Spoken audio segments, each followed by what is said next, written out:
think I'm okay. You're okay. I'm okay and you're okay. Ooh, I'm very loud. It's okay to not be okay. I'm going to turn my gain down. Okay. Now I'm so much higher up. Zomino wants air horns towards Jan, so we can oblige.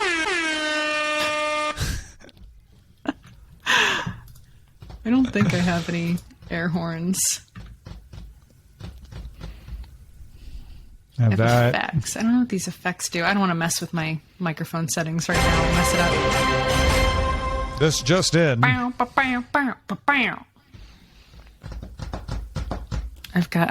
just have this one. Oh, hold on. Nice. Classic. Pretty loud. Tonight is a big night for all of us. Ladies and gentlemen, the Sword and Laser Awards. Actually, this is more playoff music, and I want to thank my agent. And they're telling me I'm out of time. So good. All right. Hello, everybody. Hi, everybody. It's March Madness. March Madness. Madness. Yes. There you go. I'm actually stoked. I love March Madness. It's so much fun. I don't know why I say I'm actually stoked. I'm because you would assume stoked. You're not. Yeah. No, I'm very stoked. I haven't peeked since midday, but midday I looked at the because I created the polls. I can see the results, even though they're hidden from everybody else. All but one of the matchups were by 10% or more. So pretty yeah, it was pretty very big definitive. differences. Yeah. Okay. Fascinating. There was one that was close. There was one that was within 4 points, and we're still, first day. So that one they could all go either way, actually. But there were a couple more than 20, and then most of them by 10 or more, and then one really close one. So yeah, it feels like a real first round. Yeah. Although I don't want to say about upsets or not by the seeding, because that would give away stuff, but it may not be all going by the book. What do you... Oh, I don't understand. Well, because they're seeded, right? So the number 1 plays the number 16, the number 8 plays the number 9. Yeah, I don't know how any of that works. No, don't care. No, don't know. I don't know. So they're don't ordered 1 through 8. Okay. You understand numbers, right? I do understand numbers, yes, thank you. Okay. So they're ordered 1 through 8. Theoretically, the strongest one is number 1, the weakest one is number 8. Okay. So the seeding... do that? The idea is that you don't want the final of the tournament to be like a really strong team against a weak team that just had a weak schedule, right? So if the number 16 team plays the number 15 team and the 15 team wins, and then the number 15 plays the 12 team, and then the 12 team wins, and then the 12 team plays the 10 team, and the 10 team you lost wins. me. And the okay. 10, I'm good. Don't care. But see how the numbers are still low? They're still way down. So if you have a bunch of weak teams playing each other and then one makes the finale and all the strong teams have played each other, then your finale's boring because you're like, well, that strong team's definitely going to win. So you want to try to set it up where the strongest teams won't meet until the finale. As Tom Mahomey says, we'll just trust you, Tom. We just trust you to know what's happening here. This is the thing. This is the same thing. I'm sorry. I'm so sorry. I do this with Ryan too. He'll go to great lengths to explore something very complicated to me, and I'll just go. I don't think it's that complicated. I shut down. I think it's because you started hearing numbers that you like. That resonates. Yeah. That resonates. I think you could totally understand it. Offended. You just heard a bunch of numbers and were like, I don't want to understand this now. Those are numbers. This sounds hard. Yeah. This sounds hard. Even though it's not. It's not. Yeah. I'm sure it's fine. I get that. I guess what I'm saying is I fully have faith that you could understand it if you wanted to, but you don't have to. That's how Ryan's like, I feel like you'd be a really good coder if you tried. And I'm like, yeah, I'm not going to try. I have no interest in trying. I've definitely had that response to people telling me see, but all you need to do is that. I'll be like, that sounds like work. Sounds like a lot. I would rather do something I enjoy. I know. I have. Well, this is like it's like the whole thing about grit, about having grit. Yeah. And like, I feel like I have grit, but but the whole point of having grit is like you have to care about something. Exactly. It's easy to have grit when you care. I got all kinds of grit for something I want. I just have very low capacity for caring. Well, or you care about, a manageable amount of things, and other things that are outside of that set, they don't matter. I don't care as much. I think that's fair. Yeah. Should we do a podcast? Oh, why not? I feel like this is going to be a pretty tight podcast.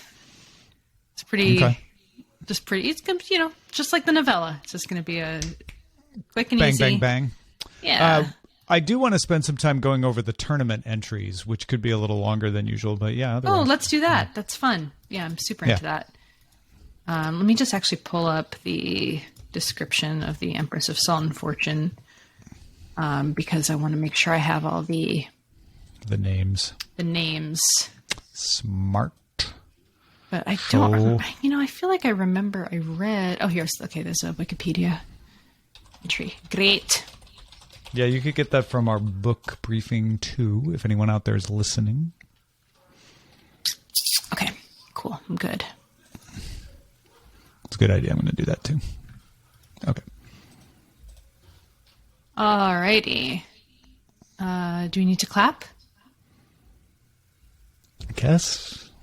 I guess we don't need to. All right. I'm just going to do the podcast then. All right. All right. In 3, 2. Hey, everyone. Welcome to the Sword and Laser. I'm Veronica Belmont. And I'm Tom Merritt. Sword and Laser is a book club, but it's so much more. We bring you author interviews, news from the world of science fiction and fantasy, and awesome discussions from fans just like you. We are drinking. We are drinking things. We are drinking. I got my wine box this quarter. I was very excited. So I'm drinking the Gun Bun 2021 Sauvignon Blanc. We're such Californians, because you know what I'm drinking? What? A bottle of wine from the wine box I got from St. Francis. A 2018 Cabernet Sauvignon. Ooh, a 2018. I actually just finished a bottle of the Gun Bun Cabernet Sauvignon from the wine box 2 days ago. It was so good. It was so good. I like the Old Vines Zinfandel from St. Francis. Welcome to our wine cast. That is our favorite, but their cab, darn good cab. Yeah, I'm a cab fan for sure when it comes to reds. I also like Italian reds very much. I'm a big fan of like a Montepulciano or a Tempranillo. Nice. Tempranillo, is that actually Spanish? I don't remember off the top of my head. No say. But I do love Sauvignon Blanc for whites. Very good, very crisp, very tasty. Not, a little cold right now for a Sauv Blanc. I was just going to say, not seasonally appropriate necessarily. But if you like it, you like it. So I'm not one of those people who are going to lock up your taste. But, I feel bad. It's like they're very drinkable, and I tend to drink them quickly after they arrive. And they're expensive. They're not cheap. And I really should be saving them more for special occasions. But, life is short. So the St. Francis box, you can do reds, whites, or mixed. Same, yeah. We switch. We always do reds throughout the winter. And then in the spring, we'll call them up and be like, okay, switch us back to mix. And then that way we get some white wines during the summer. I feel like I should do that because I have a backlog now of Gewürztraminer. Because that's what was happening to us in the winter last year. We like loaded up on all this white wine. We're like, what are we going to do with all this? We drank it. That's a good idea. I like that. It takes a lot of organizing though with the wine club. Like you have to it's just actually you can email switching your box. Yeah. You can just email them and just be like, hey, can you switch it? You just have to remember. That's the problem. Remembering can be hard. Yeah. It's a cognitive especially load. When you're drinking the box as soon as they show up. It's hard to remember. Right.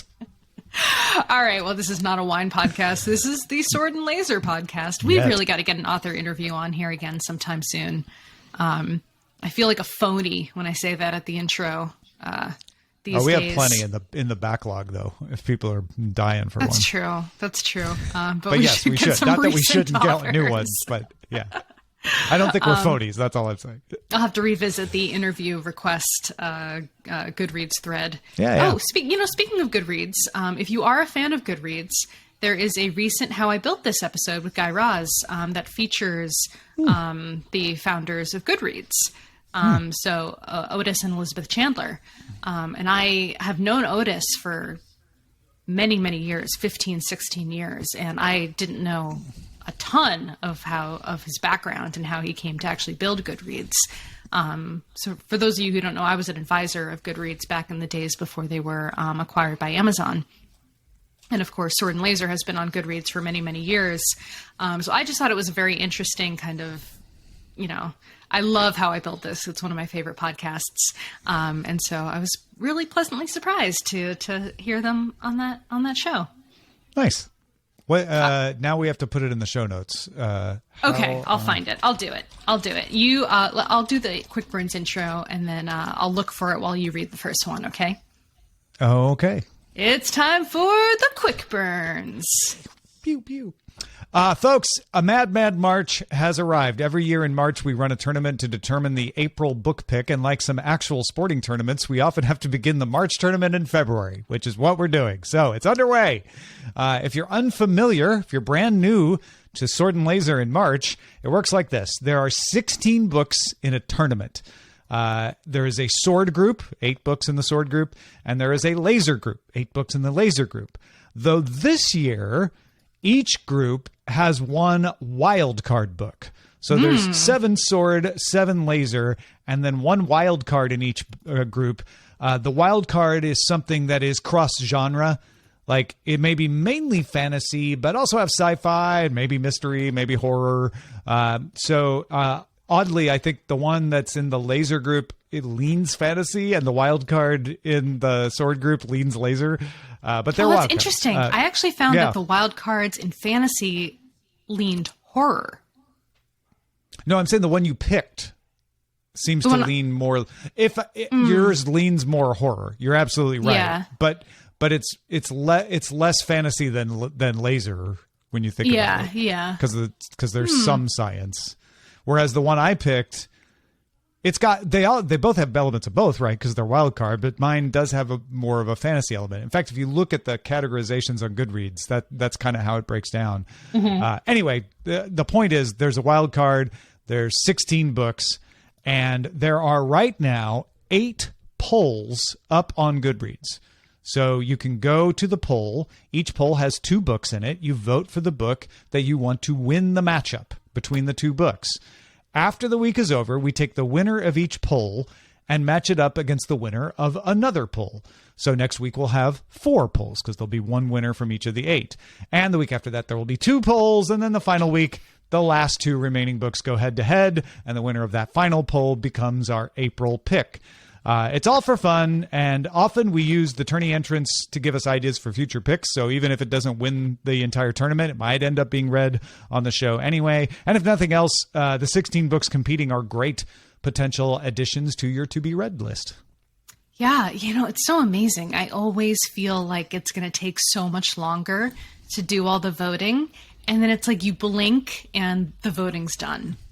It goes so fast because it it cuts in half every single time. And so you start with, tons and tons of books, and then all of a sudden you're on the last vote. And a reminder, too, that Tom and I don't vote unless there is a runoff at the very end.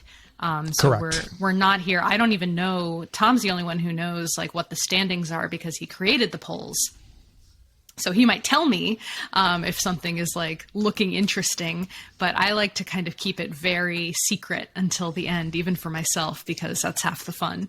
We've only had to vote. We've been doing this for 4 twice? or 5 years, I think. Yeah, that's what I was going to say. I think we've been doing this for 4 or 5 years, and we've only ever had to weigh in twice. And I think one time we actually we had needed to weigh in, or it would have been a dead tie. The other time we weighed in just in case. And it ended up we would have been all right if we hadn't, but it was close enough that we needed to. So. I feel like that time that we voted when we didn't need to, I was very concerned that we had thrown off the whole thing. And I was you can't see anybody's votes until the end. So hopefully there was no aura off of us. Right.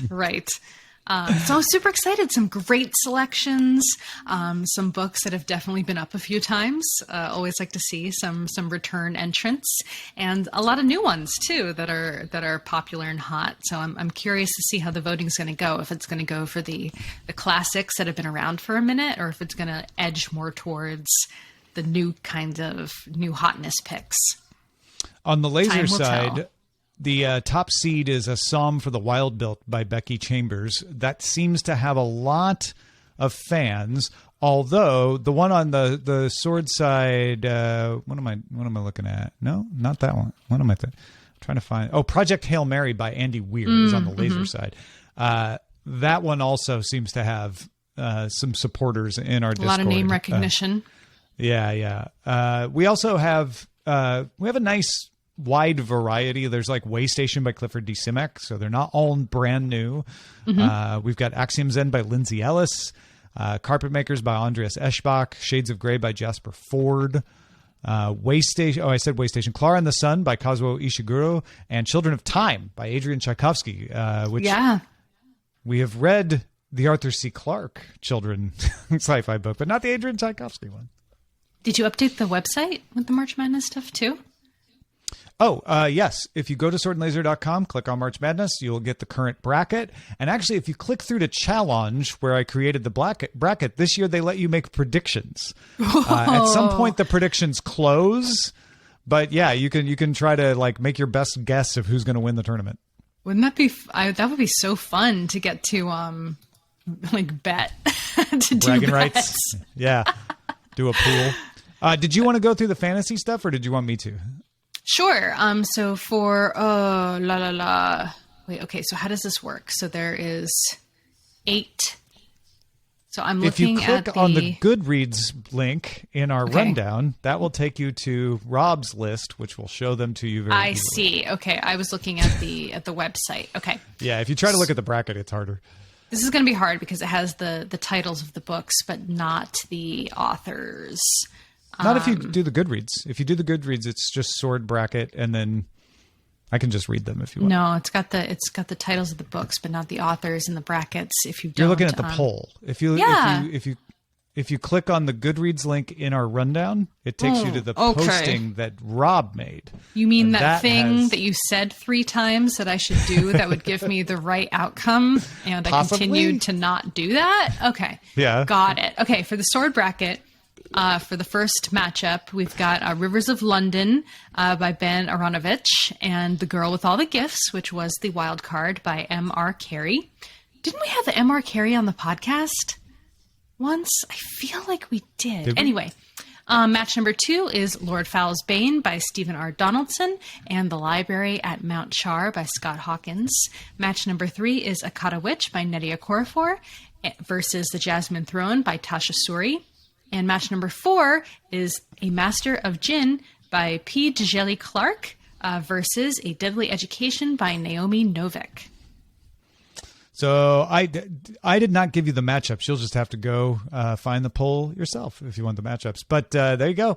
Those are the March Madness matchups. All right, we got more quick burns. Mark wrote in to say that the LA Times Book Prize finalists have been announced, and the finalists for the Ray Bradbury Prize for Science Fiction, Fantasy, and Speculative Fiction are The Dangers of Smoking in Bed, stories by Mariana Enriquez, The World Gives Way by Marissa Levine, Sorrowland by River Solomon, Light from Uncommon Stars by Rika Aoki, and Spirits Abroad by Zen Cho, and the winners of these will be announced April 22nd. Fantastic. Trike says that Vanity Fair has the first look at Amazon's Lord of the Rings. Now, I saw Scott Johnson, our friend, our pal, saying something about this on Twitter the other day. It sounded like things don't look amazing. Oh, no. You mean someone released a highly anticipated property and people on the internet are upset about some aspect of it? I'm shocked. But this is our friend, Scott Johnson. No, I didn't see what Scott said, but I feel like he knows, like, I trust his judgment typically in some things. There was a trailer in the Super Bowl. I saw that. I watched that. If you were watching on Peacock, the effects didn't look that great. But when I watched the trailer on my laptop, directly from YouTube, it looked wonderful. So yeah. I think the trailer they ran on Peacock and maybe on broadcast TV too was like overly compressed or something, because it did look a little off to me during the Super Bowl. But then when I watched it online, it looked fine. Okay, interesting.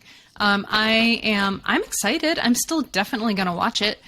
There's been a lot of grumblings on TikTok about the costuming. Weirdly, what? That like the costuming.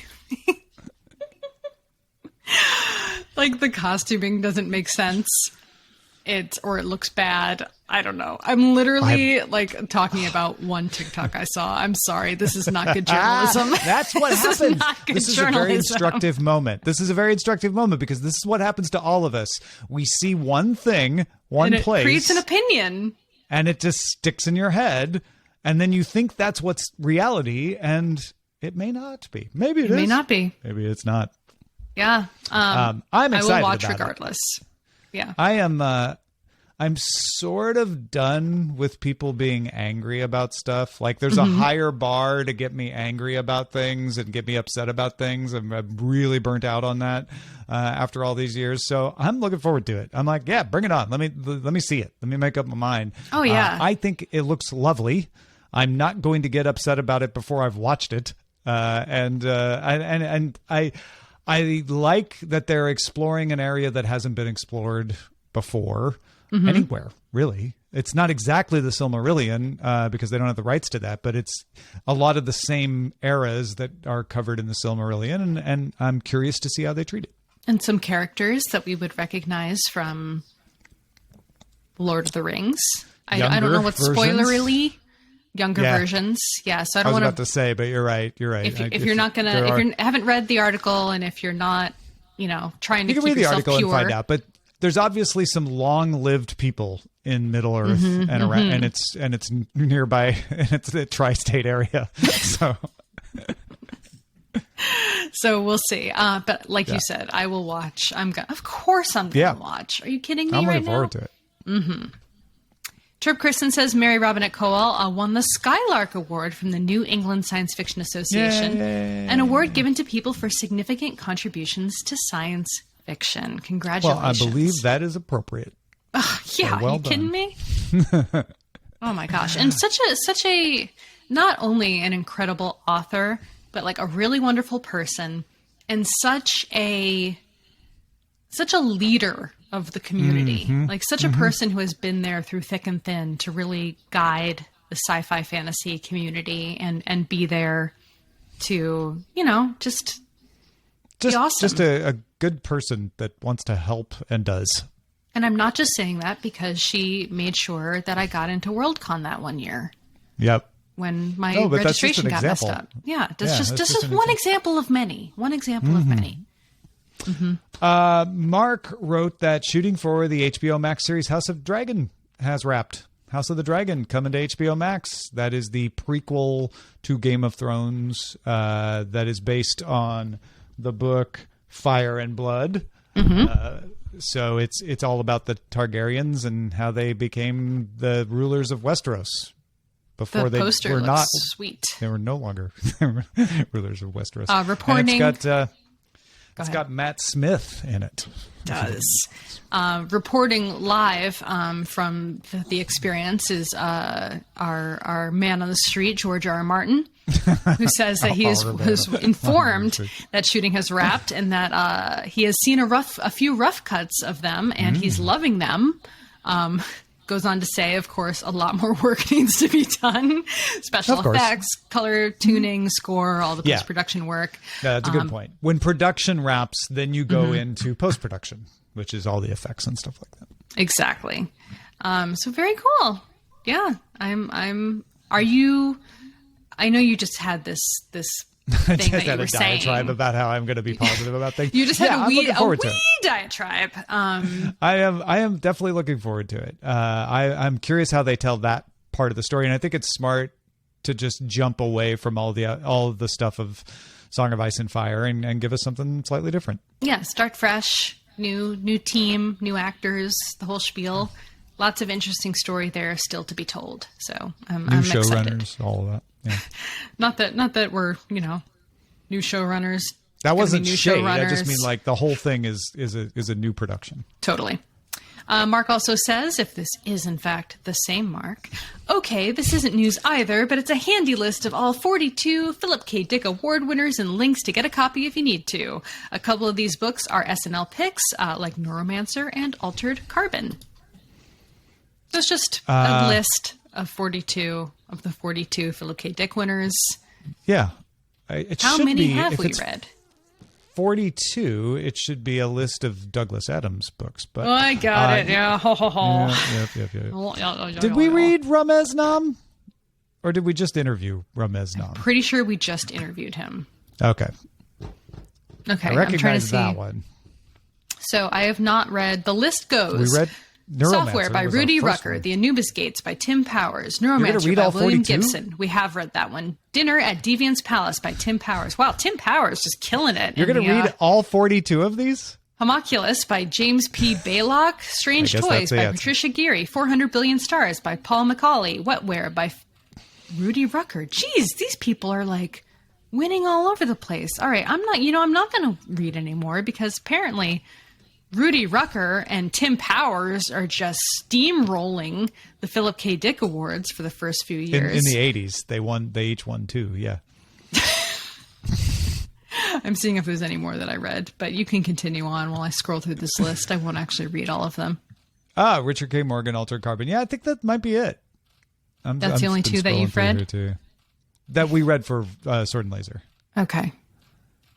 You were finding your own. I was seeing if there's any others that I have actually read. That you had actually read. Turns out that there are not. That actually went a lot faster than I expected it to. The scroll. The scroll, yes. Yeah. Okay. Christy H. said, this will be awesome if it eventuates. $5 words. Good there, word, Christy yeah.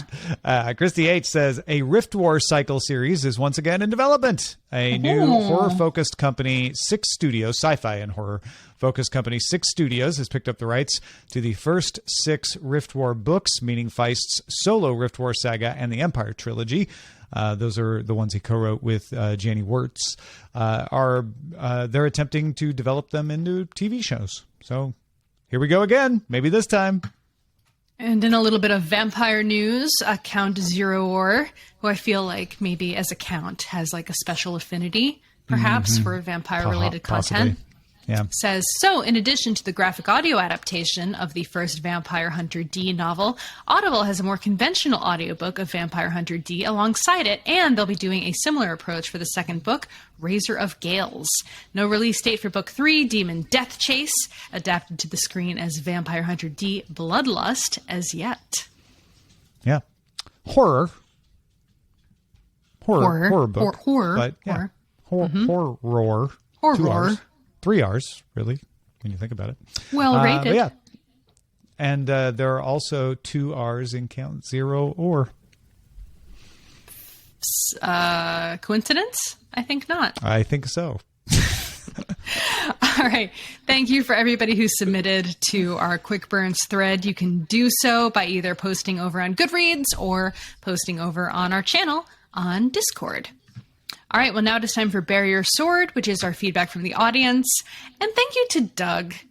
If you have noticed that maybe I sound a little bit better in this episode, it's all thanks to Doug.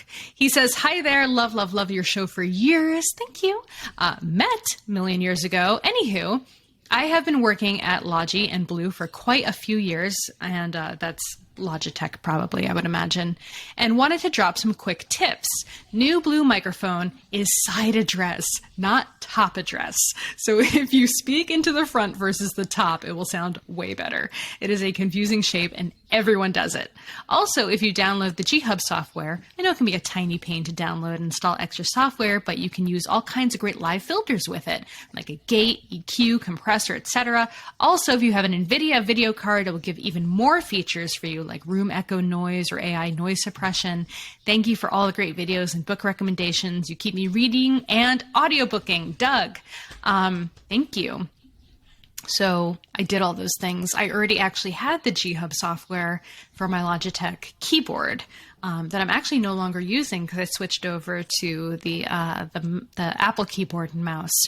but I still had it installed and it worked like a charm with the Logitech, with the Blue mic. I didn't know, does Logitech own Blue now? Is that a thing? I didn't know that. I feel like I would have known that years ago, so maybe Tom can look that up while I continue on. But thank you. Yeah, Tom and I were laughing about this before the show because I used to have the same microphone that Tom has, which is the Heil PR40, and it's a top address. And so as soon as I unpacked this microphone, I set it up the same exact way and was very confused as to why it sounded like garbage. And now we know. So that makes perfect sense. In July 2018, Logitech announced plans to acquire Blue. Okay, then that makes perfect sense. So thank you for that, Doug. I super appreciate that. That was extremely helpful. And yeah, good call. He's like, wait a second, I can help.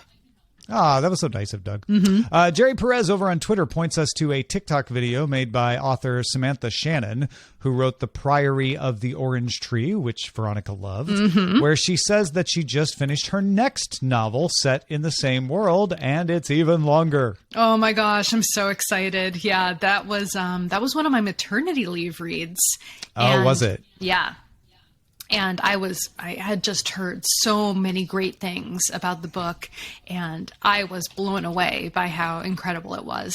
And it felt like a standalone novel. Like it finished. There was no like cliffhanger. It felt very complete. But it was such a rich world and such a rich kind of atmosphere that I'm super excited that we can continue on in that world. And yeah. Oh, and apparently Terp Kristen nominated Priory of the Orange Tree to the March Madness. It seems like it didn't make it in, unfortunately, but not this year. Priory of the Orange Tree was the number 3 seed last year. It made it out of the first round, but was defeated by the eventual winner, The House in the Cerulean Sea. Both excellent. I do have to say, though, it is a very long book, and if this sequel is even longer, maybe not like a great March Madness fit. You know, I think we don't read like super heavy books super often. That's why Pandora's Star, of course, is something we've given a lot of notice for. I would love to see them side by side and see which one is longer. Curious. I'm really glad we gave advance notice on Pandora's Star because I still haven't finished it. And I've been reading it since November. I haven't finished it yet. That makes me feel better. Yeah. All right. And I know this last one is not really a barrier sword, but I need Tom to address some things because I've noticed on Twitter recently that Tom has become different internet famous from his normal internet famous. More? I dare I say more internet famous in a different, a totally new cohort of followers. And so I want you to address why you're famous on K-pop Twitter. Yeah, I don't know how famous I am there. You have YouTube videos made about you. But the short version is, yes, there's a YouTube video made by someone in Thailand that includes me. I don't know what it says. If we have any Thai speakers who'd like to help me understand, that'd be great. That would be helpful. But it has my face in it. Yeah, so first of all, to understand any of this, you have to know that my wife, Eileen, loves K-pop, loves K-drama, has gotten me very interested in it. We genuinely like it. Veronica can attest that for years we have been watching it. We've made her watch it. I got hooked too. Every time I go over there, they get me on a new show and we sit there and watch it. It's amazing. So there was a show came out on Disney Plus called Snowdrop that had just finished airing in Korea, and it came over to Disney Plus. So we started watching it, and I don't know, maybe 5 or 6 episodes in, 4 or 5 episodes in, I just tweeted, Snowdrop on Disney Plus is a very good show, because I was really enjoying it. I've done this before where I just say like, you know, such and such on Viki is a very good show. This one, for some reason, maybe because the show stars Jisoo from Blackpink, a K-pop band. This one got retweeted by somebody who followed me, who was also in like the Blackpink Snowdrop fandom Twitter. And then someone else picked it up, and then it ran away from there. And so I've been tweeting about watching Snowdrop, and there's, 10,000 people who like the tweets about them and are worried about me because it has some very sad parts, and they wanted to make sure that I got through it all the way. It was very sweet. And I did enjoy it. And I tweeted all about it. You can find that on my Twitter. But there was also after that started, during the Super Bowl, I noticed Chris Collinsworth, the color guy, said something about that, like everything they needed being on the ground. And I was like, oh, that's like totally a line from Rosie, one of the Blackpink members' solo songs. And then I thought about it. There were like 3 other quotes where I'm like, well, that's actually, it's something they always say in football, but it's actually also in a Blackpink song. So as a joke, I wrote like these 4 quotes and then like, man, they keep quoting Blackpink in the Super Bowl commentary. And that took off as well. So. Oh my gosh. Well, congratulations. This actually makes me feel really good because I have a really hard time tweeting about things that I feel like aren't in my traditional wheelhouse because I'm worried about kind of like turning people off or making people unfollow me or whatever. I don't even have like a specific thing I tweet about these days because I just don't use social media that much. But it gave me hope that I could like tweet about whatever, some new passion that I have and maybe find a different audience or people will just be accepting of it. Do you feel like you got any like blowback for that? Or like, did anyone be like, why are you tweeting about K-pop dramas? No. Or I've been very careful to be genuine. I think that's always the key. Like the temptation is to like play to the audience, right? And just like make stuff up and say things you don't mean because it'll be popular. And so I've tried to be very careful to only say things that I actually mean and actually know about. And yeah, so far it's all been very like supportive and welcoming and wonderful. So yeah, at least in this case, it's been fine. Just don't anger them. You know what happens when you anger the K-pop fans. It goes very bad. Well, then you probably deserved it. That's probably true. No. Yeah, I think really it's all about being genuine, right?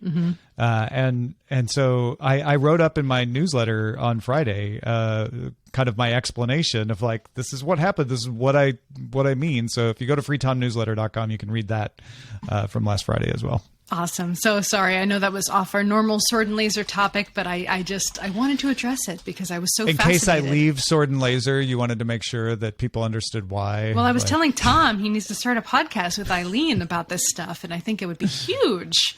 I know. So, Eileen does it. She's like kind of busy. So I know. That's true. And so are you, and like you're not.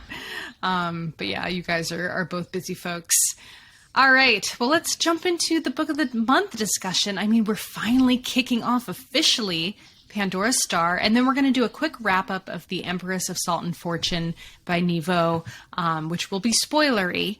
So let's start with the kickoff of Pandora's Star, which we've all been reading for 16 years, and then jump into the wrap up. Yeah, so Pandora's Star, very interestingly, is part of a series that only has 2 books in it. That was something I didn't realize until we started reading it. It is Pandora's Star and Judas Unchained. Pandora's Star came out in 2004, Judas Unchained in 2005. That is the Commonwealth Saga. Those are not the only books in the universe, though. Misspent Youth, published in 2002, was actually the first one in the universe. That takes place 340 years before Pandora's Star.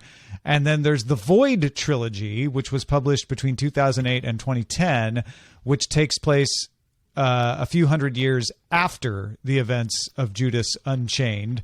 And then there's a couple other writings, The Abyss Beyond Dreams and Night Without Stars, that are kind of closer to the Void Trilogy than they are to the Commonwealth Saga, but one's before and one's after those. So if you like Pandora's Star, there's going to be lots more in the universe, but it's not all going to be... Only Judas Unchained is a direct sequel to Pandora's Star. So when you said there was another book that happens 400 years before, is that it's chronologically earlier, but was it written before? It was Pandora's actually Star? written two years. It was not written 340 years before. It was written 2 years before. It takes place. Sorry. So yeah. Okay.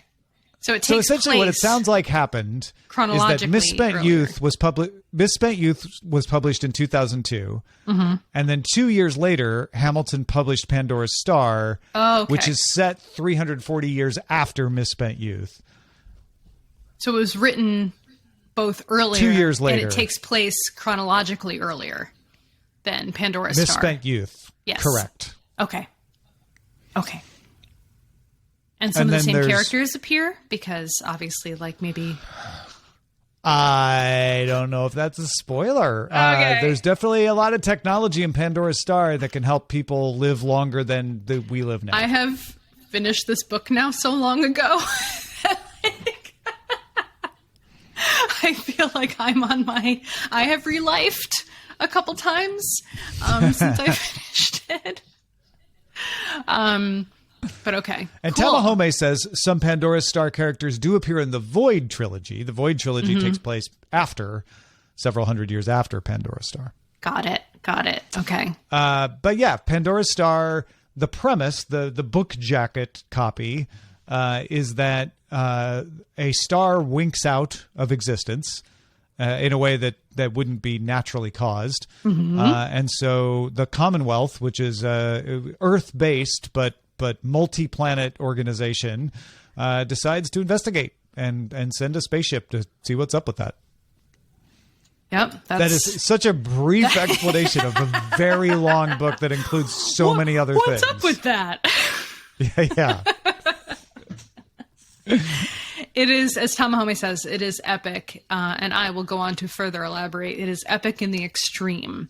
There are so many threads. So much going on. And the only bad part about it, as I understand it, if you finish Pandora's Star and you liked it, you're going to want to read Judas Unchained, which is also very long and epic. Yeah, I think I'm going to have to get started because I don't know if I can finish it in a month, but I feel like I'm also reading How to Not Raise an Asshole, I think is the name of the book. Something along those lines. Is that fiction or nonfiction? It's nonfiction. It's like literally how not to raise a child who is going to turn into an asshole. Yeah. So I'm trying to read that in my off time between books. But I also really want to read this. I almost don't want to say it this way. I am very close to finishing Jade Legacy by Fonda Lee. I'm enjoying it very much. I want to get back to it more, but I have to read Pandora's Star, which I'm also enjoying. Don't get me wrong, but yeah, Jade Legacy came out in November. It's November. It's out. Yeah, it's not an arc. Okay. No, it came out. It came out at the end of November. I want to read that too. There's I'm also reading like a new Alexi Harrow book that's an arc right now. Oh wow, yeah. Yeah, not one of the not part of the series, a separate book, but that's the only way you read Alexi Harrow, isn't it? As like arcs that come out early. Yeah. Yeah, pretty much. So I can rub it in your face. Whatever. You get stuff I don't get. I pay attention more to NetGalley than you do. I think that's the difference. You get the physical books, and I pay attention to NetGalley. Yeah, that's right. And we don't get physical books as much anymore. So, I specifically asked to no longer receive the books because I had no more place to put them. There's a human child living in the place I used to store all the books. And that dried him up on this end too. So, hey, maybe we could start doing something else for Lem's library then. Like what? Like just buying books, picking books. I don't know. Wish there was a way we could automate that. Yeah. Like to select a book and have it automatically go out to people who are... I wonder if we could partner with a bookstore and be like, we'll pay for you to send books to these people. Thoughts to have, thoughts to think. All right. So Mark asks, what books am I reading to my son? And I am the typical woke San Franciscan parent. I am reading the most woke children's books like Anti-Racist Baby and Conversation, like the Conversation series, which is like conversations on color, conversations on consent, conversations on, what's the other one? That's really good. All sorts of stuff like that. The Conversation series is super great. Yeah. But no sci-fi fantasy yet, really. I mean, there's a lot of stuff that could kind of like cross over, like fantastical elements. No children's books? They're all children's books. Oh, okay. All right. I wasn't clear on that. Oh, I'm sorry. Yeah, they're all board books. They're all like, like he can like Okay. chew on All right. them All and right. things like that. It's Yeah. like, what about like Curious George? Or... We have the whole series of Curious George. Okay, He's just too okay. young. If there's not like flashy colors and things Right, on each right. page, He's still board book young. Yeah, No, that makes sense. yeah. All He's right. not ready for the good stuff. Although there is still some good stuff. Okay, sorry. I digress. Should we wrap up this? Man, this Sauvignon Blanc is hitting me. I went for a second glass while you were doing the kickoff. So, whew. All right, let's wrap up The Empress of Salt and Fortune by Nghi Vo. Which means that we need to give the spoiler alert. I love it. That's so good. Exactly as God intended. So I'm going to read the plot. Cleric, I'm sorry, I didn't listen to the audiobook, so I may be... Would you like me to read it? Yes, please. Can you read the plot? Yeah, sure. This is from Wikipedia. Cleric Ji of the Singing Hills Monastery visits an abandoned palace called Thriving Fortune after the death of the Empress. They are accompanied by a talking hoopoe named Almost Brilliant. They meet Rabbit, an elderly woman who was once the Empress's servant. She tells Chi about Empress Inyo's life as they catalog the contents of the palace. Inyo is a northern princess married to the Emperor of Pines and Steel for diplomatic purposes. The Emperor has her sterilized and banished. Inyo secretly communicates with her kin in the north, hoping for revenge. She stages a pilgrimage, an excuse for leaving her exile in Thriving Fortune. Her caravan of pilgrims is infiltrated by northern warriors, allowing her to escape Empire custody. Inyo's servant Sukai, Rabbit's lover, is executed. Rabbit gives birth to Sukai's daughter. Inyo presents the daughter as her own. She leads an army to the capital. The Emperor is killed, and Inyo takes the throne. She has recently passed away and has been succeeded by Rabbit's daughter. Rabbit disappears, and Ji leaves Thriving Fortune to attend the coronation of the new Empress. Nice and tidy. Approximately the length of the novella. Yeah, the opposite of Pandora's Star, the Empress of Salt and Fortune. What did you think of the book? You know what? I'm kind of glad we talked about all the K-pop and K-drama stuff earlier, because we watch a lot of Chinese wuxia.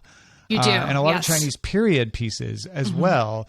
And that really informed my reading of this, because those themes of an empress being, one of many wives, being exiled, being married simply for politics and just kept in a room. Those are all treated in a lot of the shows that I've watched. Right, so that all felt very familiar, and I enjoyed, like, okay, but so what's coming? What's going to happen? Like, the story isn't the fact that she got exiled. That's never the story. Like, what's Inyo going to do? And I was very excited.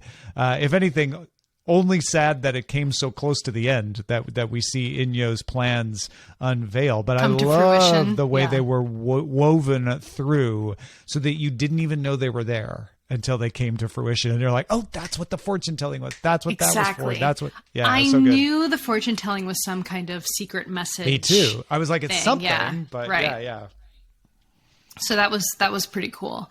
It was sad. I mean, it was beautifully told. Very sad. I felt especially sad about Sukai, Rabbit's lover, and that situation, and how she had to basically just hand over her daughter to the Empress as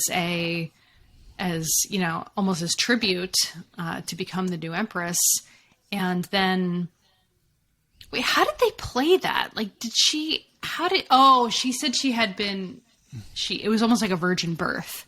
Like, she said it was, right? Like, cause she hadn't been around the Emperor to become impregnated. I mean, right? In some ways it doesn't matter. Mm-hmm. Because for the populace, she's the Empress, he's the Emperor, she has a baby, it's the Emperor's. Mm-hmm. Any other suggestion would be treason. So STF. Yeah. All right, fair enough. As far as the court goes, the fact that she has all her northern warriors is all she has to do to be like, yeah, my baby. How is it my baby? Because of all these warriors. Oh, because you have all the yes, because of the warriors. Totally your baby. That's kind of how I felt about it myself. Got it. Yeah. Mm-hmm. I think my AirPods just died on me, like mid-conversation. Oh, I'm good. Okay, it's back. Yeah, so that the death of Sukai, the having to pass along her daughter, frankly, the death of the emperor in waiting, her son, her actual son with the emperor, was sad to me, because he, essentially was innocent, but had to be removed in order to put Inyo in power. But yeah, family drama, man. Yeah. No fun. Kidding, right? Yeah, for sure. Can you relate? Well, yeah, I mean, my upbringing was very similar. Very similar. Yeah. In many ways. Yeah. It's got so much fun imagery to it.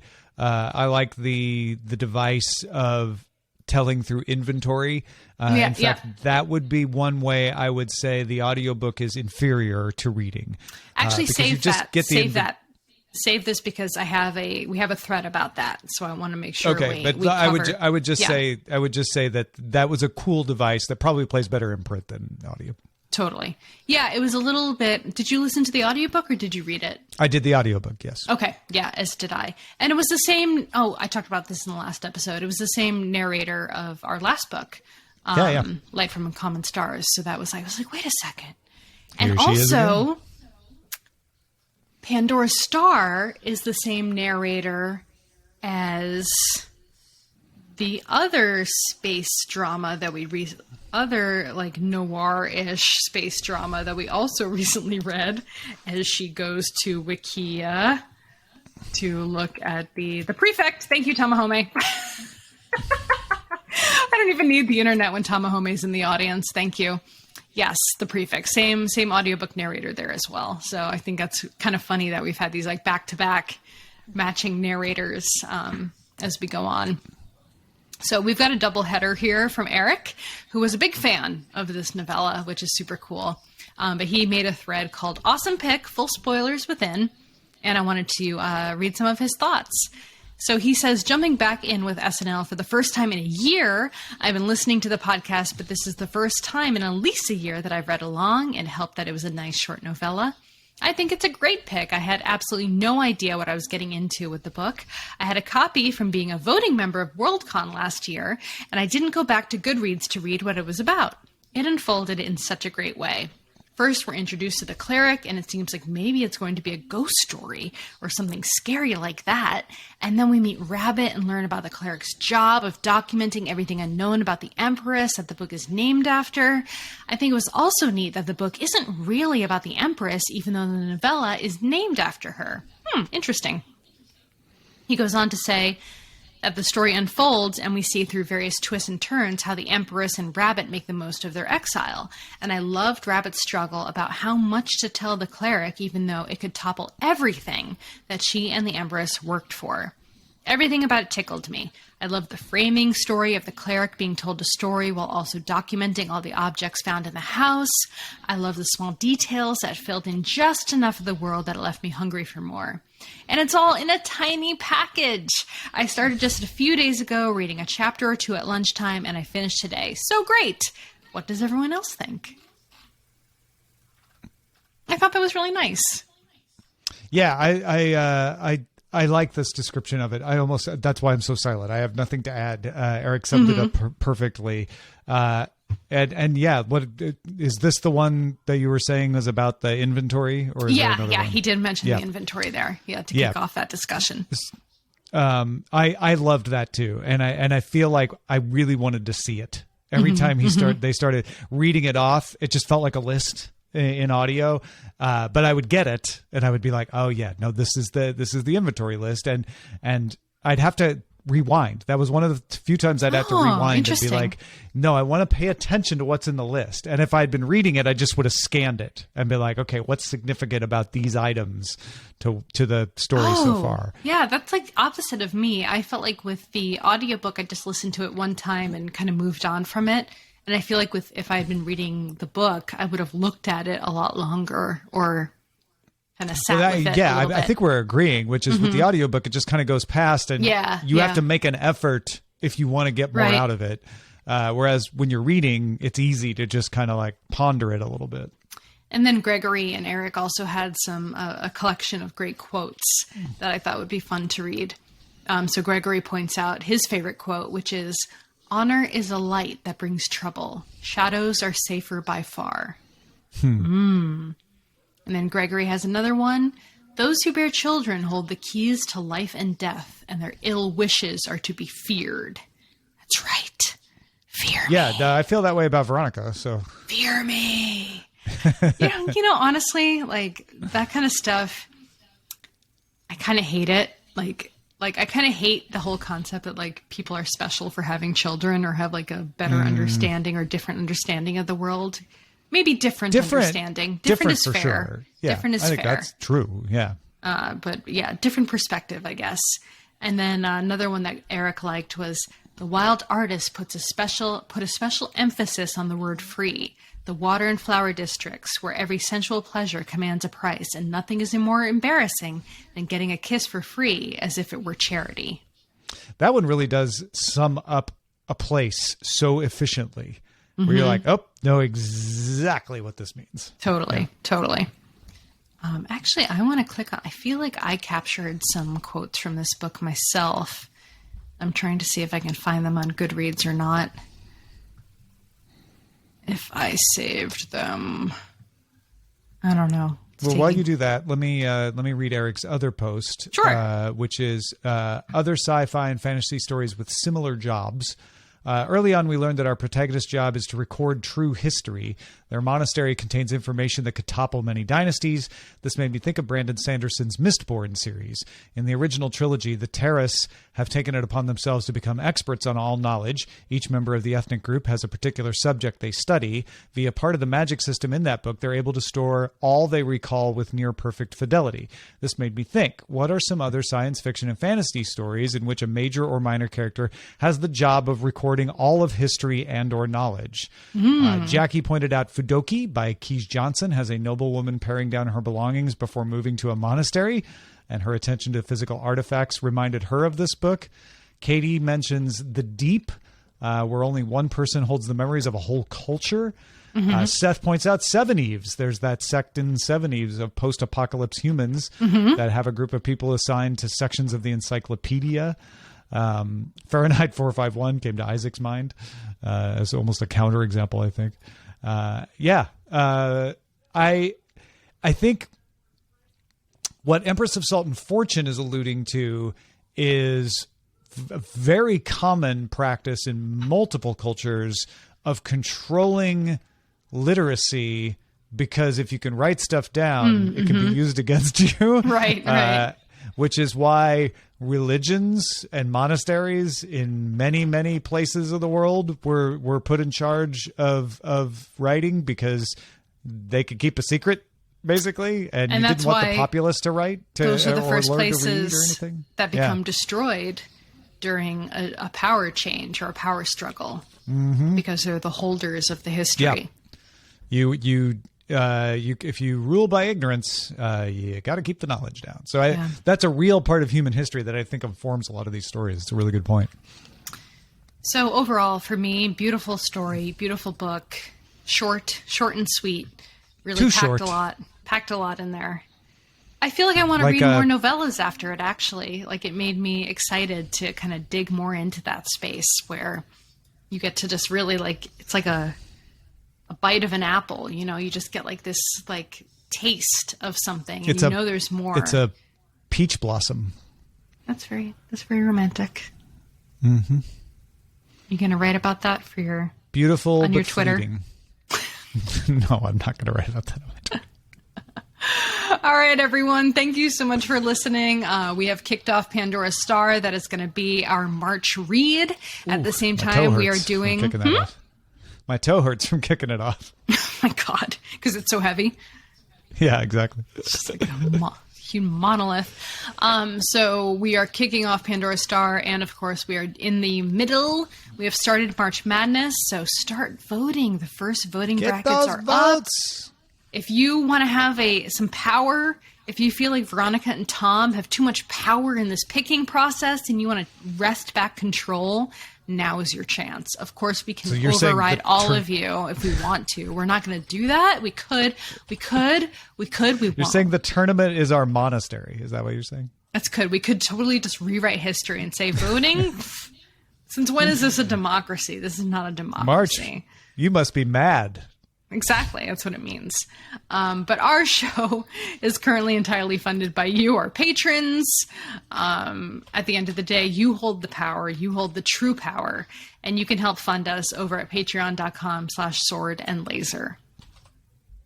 Thanks, everybody, for listening. Don't forget, you can support the show by buying books through our links. Find links to the books we talk about and some of our favorites at swordandlaser.com/picks. Shoot us an email, feedback at swordandlaser.com. We are on Instagram and Twitter at swordandlaser. And, of course, all of our discussions happen over on goodreads.com/swordandlaser. And we will see you next time. Bye. Bye-bye. All right. I'm going to stop. Thanks for listening, live folks. Thanks, live folks. Any title ideas, live folks? Yeah, we usually do a March Madness related title when we kick off March Madness. That's true, and I need to do. Which doesn't have to be, but just as a we had so much fun as a writing prompt, perhaps. We had so much fun doing the live album art creation last time. Oh yeah, that was fun. So I'll do that again. I'm just going to use the copy from our March Madness read to be the description of the show. Do you ever have a problem where you're using a lot of Bluetooth devices and your Bluetooth gets weird and like your mouse gets a little chunky? No. No? I don't use a lot of Bluetooth devices though. I have a wired mouse and a wired keyboard. Oh yeah, I switched this. It's really started to happen since I started. I have no Bluetooth devices connected to my Mac right now. Wow, really? Oh wow. Really? Yeah, it's all wires. You know why, though? Because this is the Daily Tech News Show set, and because that's daily and live, I constructed it so that the fewest things possible could go wrong on any given day. And Bluetooth is a thing that goes wrong a lot. For sure. So, for sure. Yeah. All right. Titles. In Tom and K-pop We Trust, says Mark. We trust you, Tom. Wait, why do we trust Tom? Where did that come from? Because I'm trustworthy, Veronica. Obviously. You are. You are actually the most trustworthy person I know. I'm the most trusted man in podcasting. So Mino says, oh, we get a Creative Cloud tutorial from the pro? Yes. This happened last week. And yes, this is now a thing I guess I do at the end of the episode, which I actually really enjoy. It's fun. In March, being mad means we're happy. I really actually liked the art that I used for the March Madness post. A peach blossom of a book. All right, so I made this post I liked last time on Twitter for promoting March Madness. Do you have any other title ideas? I don't. Did you hate any of the ones I just said? Oh, I wasn't listening. What'd you say? I don't know if any of them were good. A peach blossom of a novella. That's not bad, Zomino. Like a peach of an idea. Yeah. A peach blossom of a novella. That's nice. I thought you wanted to do a March Madness themed one. The other one I said was, we often do. I'm just saying if we can't think of anything else, we could do that. It's March, but we're not mad. Have we not done that before? That feels like something we've done before. Yeah, I liked that with the books. That was really nice. Yeah. March happiness. Oh my God. Vote now for the April book.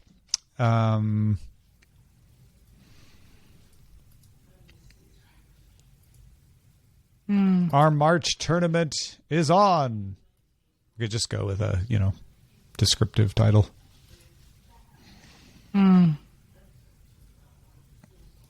March Madness begins. Idols of March. I want to avoid using March Madness because it is a trademarked term, I'd rather not use it in the title. Is there like a K-pop reference we can make?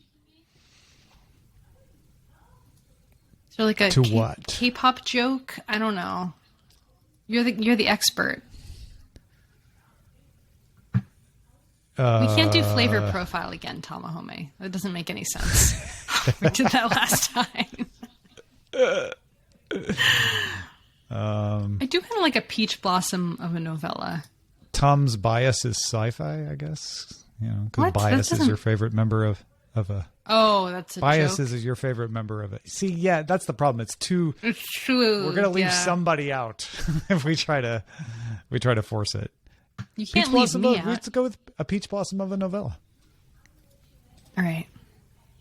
Yeah. See if we have any peach blossom.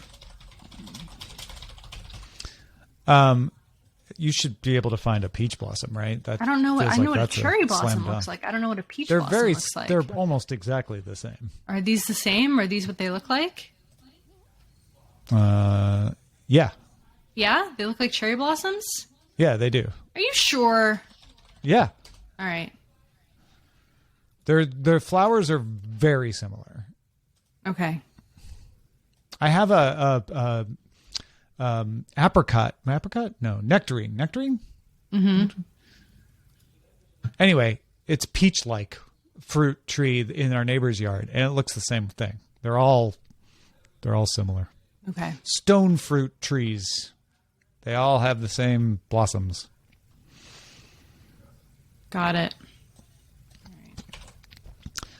Stoned fruit. Stoned fruit. Have you ever got dad grass? I'm sorry, what? Or mom grass? No. This is not a California thing as much as it sounds like it. It's CBD, smokable CBD.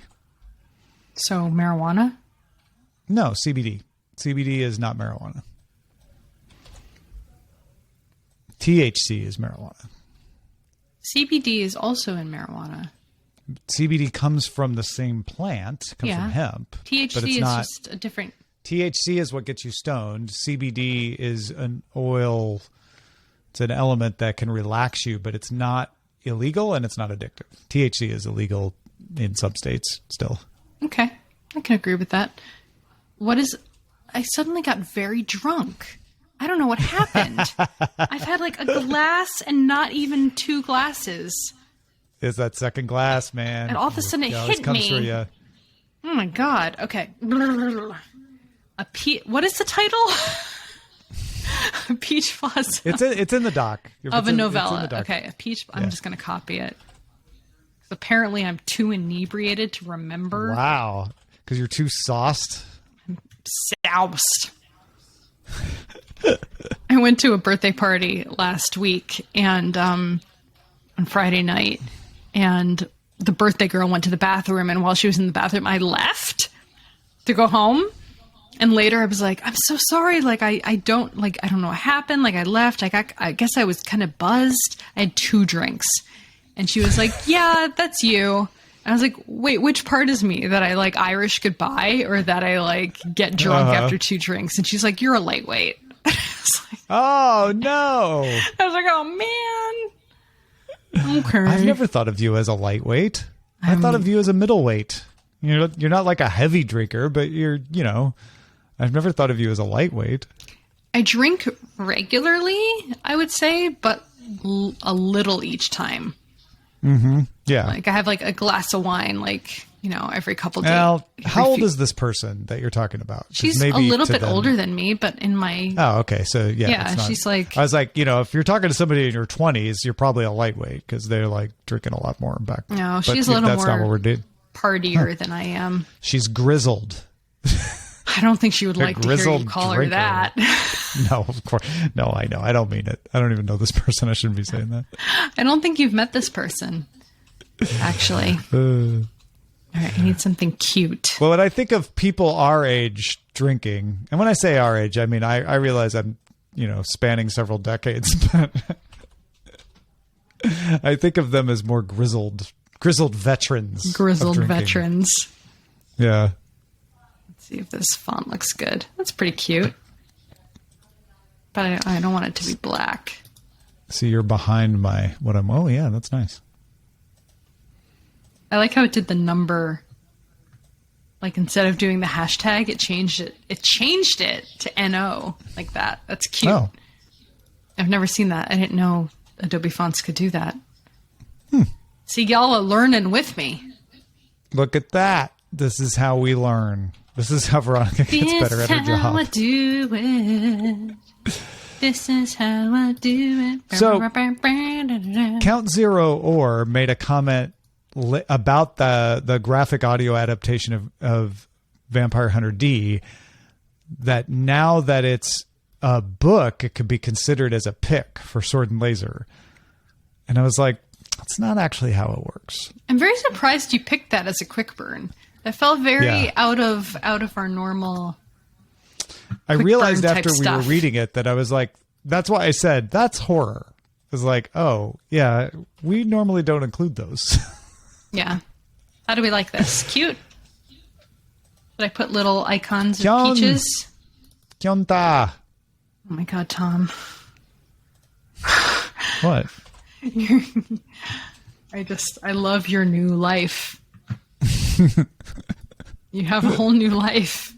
That doesn't include me, and that's okay. It's all right. I'm just happy for you. No, it will not. Yeah, I didn't say it needed to, but there's no reason it couldn't. I have no time for added interest. I've already gotten into candle making. See, I know nothing about candle making. There's all sorts of things to learn. Let me tell you. All I know about candle making. I don't like that color. I learned in college. No, all I know about candle making is that they did it at Silver Dollar City when I was a kid.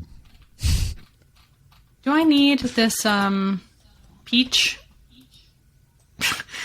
in the background? Maybe I'll put it in the middle. No? Throw it? Stupid. I kind of liked it when I saw you paste it in, but I'm not sure where it works. Yeah, I think I agree with you. I think less is more in this situation. Yeah, maybe. Okay, that's it. That's the tweet. That's an album art. All right. That is how you do it. This is how you do it. I really like this font. I'm a fan of this typeface. Marvin Regula. On the regular. Marvin Regula. Marvin. What are you guys watching these days? Do you watch TV shows? I am. Whoa, okay, you're going to like this. Just finished Squid Game. Ah, yeah. Mm-hmm. But that was an intense show, huh?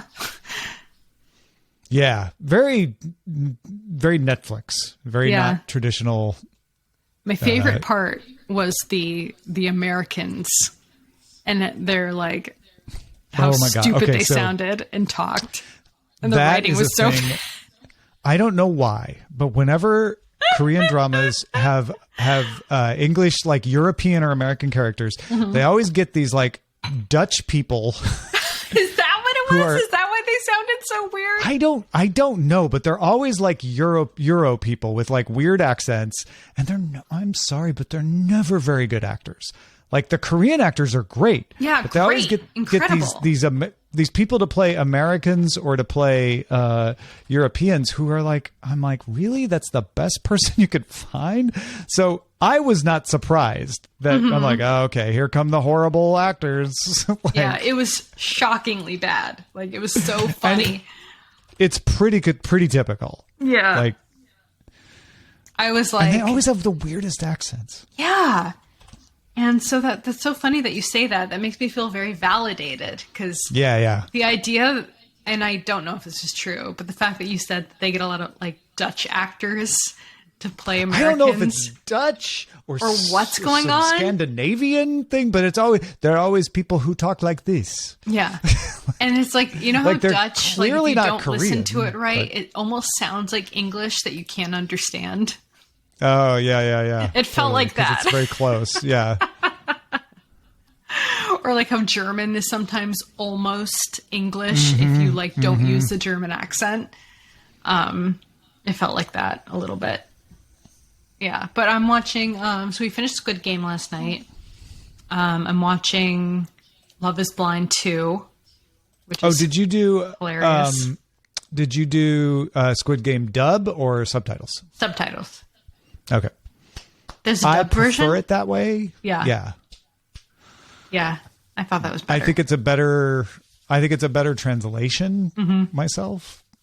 But I know that for some people it's like if it's subtitles that just can't watch. And I watch everything with subtitles. If it's not in a language you speak. Everything. Yeah. Well, that's the question then. Did you have captions on or did you have subtitles? Because in Netflix you could do... No, I did. I didn't have captions on for Squid Game. Okay. But I have captions on for everything. For everything. Yeah. Normally. Gotcha. Because I just like to be able to... Because the closed captioning of Squid Game is actually different than the subtitles. Really? Slightly, yeah. It's a different translation. Oh, interesting. I had read that the captions or the subtitles were sometimes interestingly different from what they were actually saying. Mm-hmm. And I would like to learn more about that. Yeah, it's just that sort of with any language... You know, there's different ways of saying things that if you translate it literally doesn't actually come across the same way it's meant to. Yeah. And so the subtitles took into account that, I think, better than the captions, which just kind of did more literal translations. But all right, well, I'm going to go to sleep now.